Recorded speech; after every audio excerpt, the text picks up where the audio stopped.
Good day, folks. Pagosa Red here. Today I am going to be making Svíčková. I probably didn't say that exactly right, but that's the best that this American can do. I spent 3 months pretty much in the Czech Republic this last summer, and it's one of the most popular meals in the Czech Republic, and I really enjoyed it when I was there. So I'm going to attempt to make Svíčková tonight. So we're going to start with the bread dumplings because they got to rise for several hours. So we're going to get that started.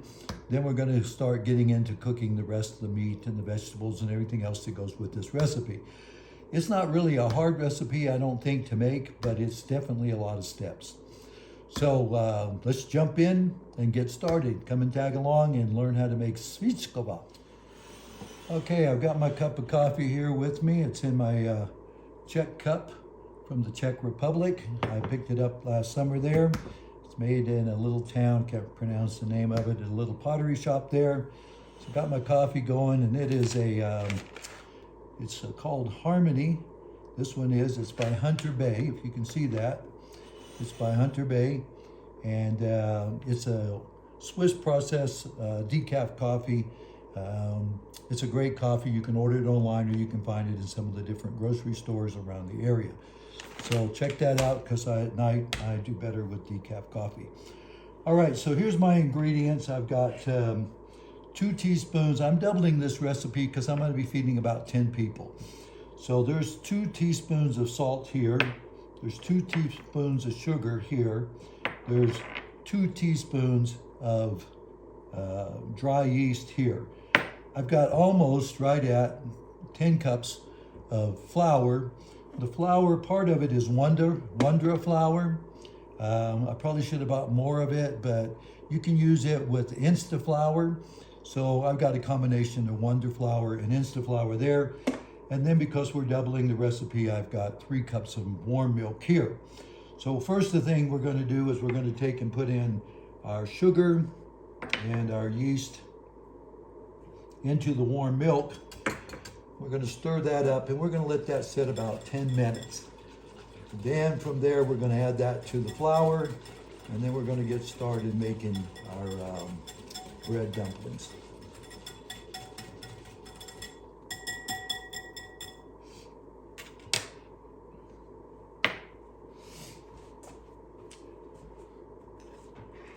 While that's setting, we're going to throw our salt here into our flour mixture and just give that a really good stir as well. Get all that salt mixed up inside there.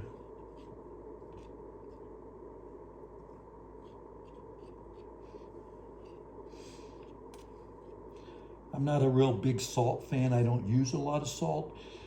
So if you like more salt, you'll just have to add more to it. All right, we'll let that set for 10 minutes and then we'll get started. Okay, our yeast, sugar, and warm milk has been setting now for about 10 minutes. So we're gonna crack a couple of eggs and drop them in there. Then we're gonna stir that up as well. Just mix all that together.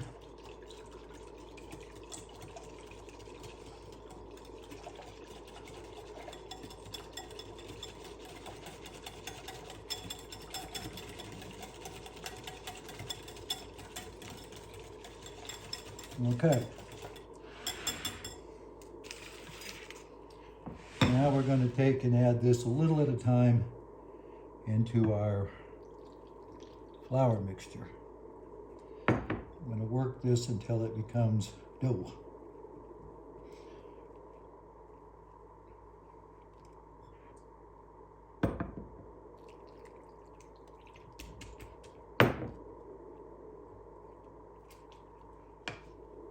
Okay, we quickly went from a wisp to a spoon to a hands.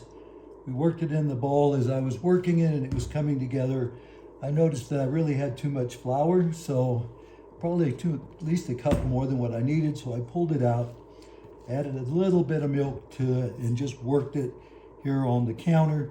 You want to kind of pull it apart, make sure that there's no dry, floury spots inside there. Then let's roll it all back up a little bit.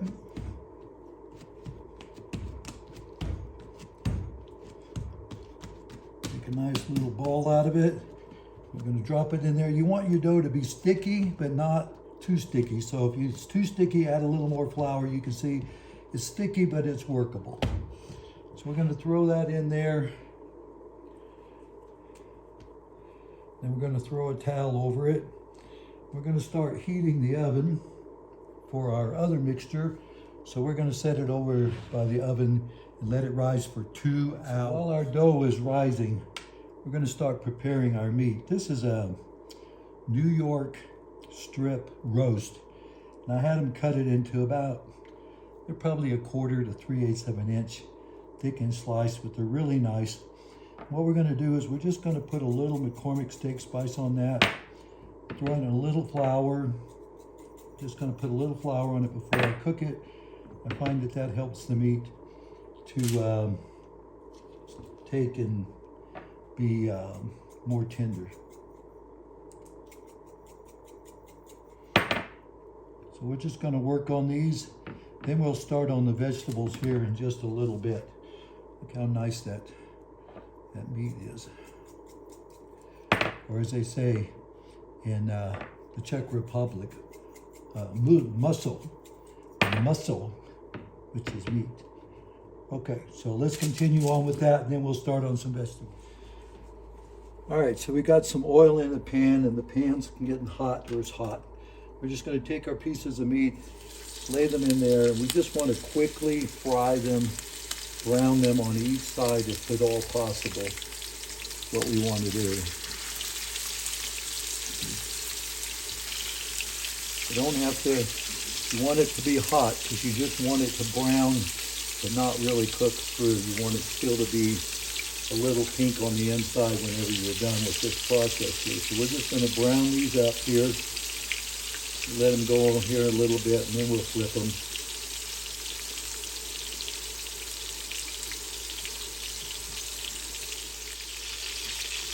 So it's about 2 minutes, probably 2 minutes on each side, and then just take them off and plate them to the side and cook the rest of them. We're doing all of this while our dough is rising.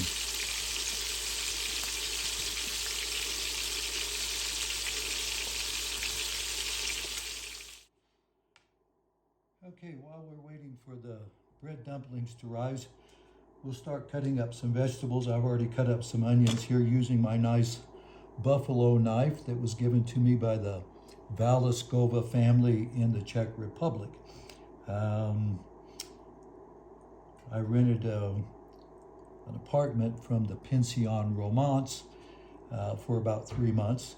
And after a few days, the family just adopted me as uncle. And so when I left, they gave me this nice gift, this nice knife that's made in Spain.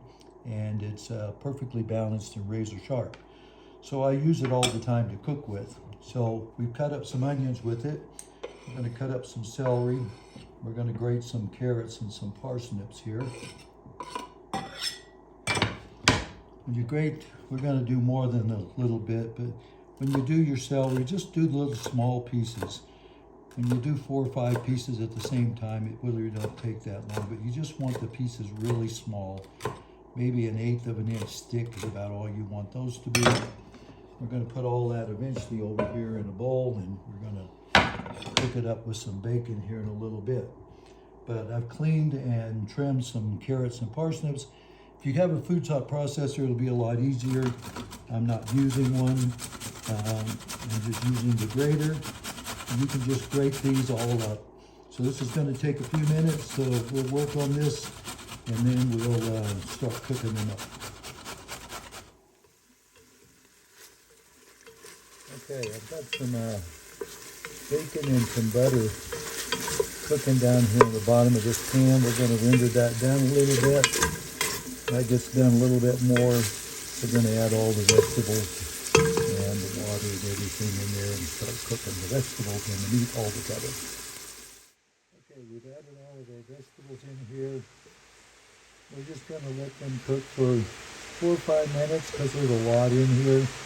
So we're just going to let it cook a little bit. And then we're going to add some spices, add some meat, add some water. I'm not sure if I specified earlier.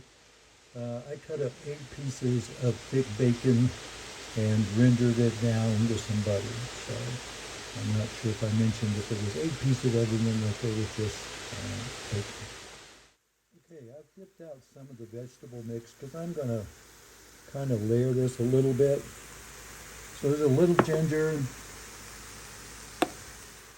just a small amount of allspice.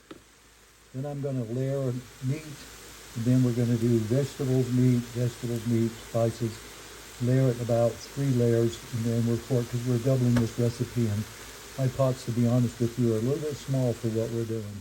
Okay, we're just going to take and lay the meat in there. I think there's about 3 layers. You can do about 3 in here. That'll be about right. We'll do like that. Then we'll throw some more vegetables on top. All right, so we've got our vegetables and our meat all layered in there. And then we're going to, then we covered it with water. We added our spices as we went, little allspice, just a little ginger along the way. You can always add spice, but you can never take it out. So we're just going to let that simmer for about an hour. We're going to let this sit in here for about an hour. Then we should be able to take out the meat. We should be able to puree the sauce. And by that time, hopefully the bread dumplings will be done and we can eat. We're going to put a lid on the pan, but we're just going to leave it open a little bit so it can breathe. Let some steam out. Okay, I forgot to add some garlic. They don't usually lose a lot of spices in their food up in the Czech Republic, but I should have put this in way down in the bottom, but we're going to mix it up, see if we can kind of get it to work its way through the pot. So I think a little garlic will help it.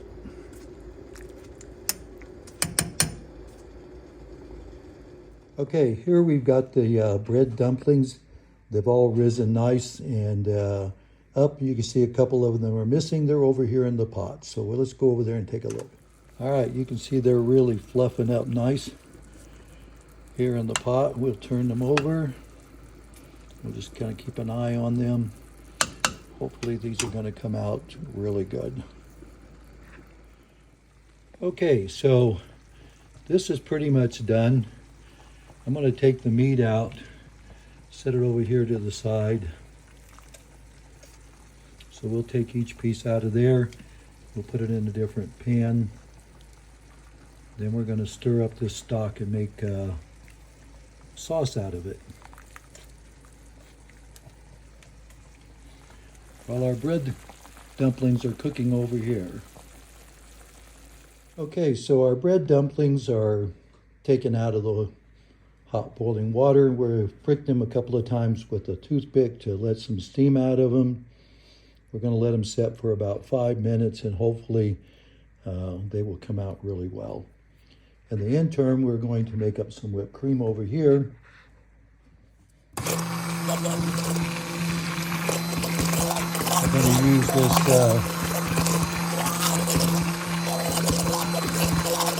instead of the regular beaters. It takes less time. We'll whip up some whipped cream here, and then we're going to mix up our sauce. We're just about ready to plate and eat. Okay, so we're going to puree this. I made a lot of noise. I don't want to do this too long. We're going to puree everything down into a nice, smooth sauce. Okay, we're going to add 2 cups of heavy whipping cream. This is just to mix it in with the rest of the stuff that's here. So it's just heavy whipping cream, and we're going to mix that in, and then we're going to thicken it. Okay, our bread dumplings are done. They look like they're going to be pretty good. I've got everything over here, the lemon, the whipped cream, and the cranberry sauce that we'll put on as we plate. So let's go over to the stove and let's plate up. Okay, our sauce is done. So we're just going to take and cover our meat.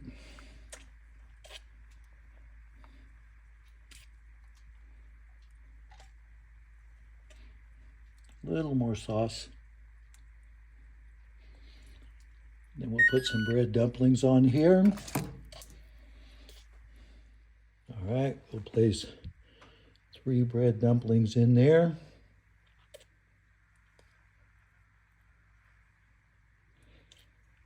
Then we'll put our lemon.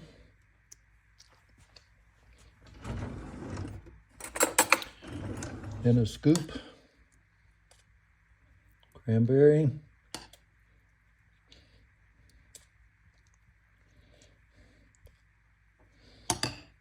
And then a dollop of whipped cream. And there you have it. We are ready to eat.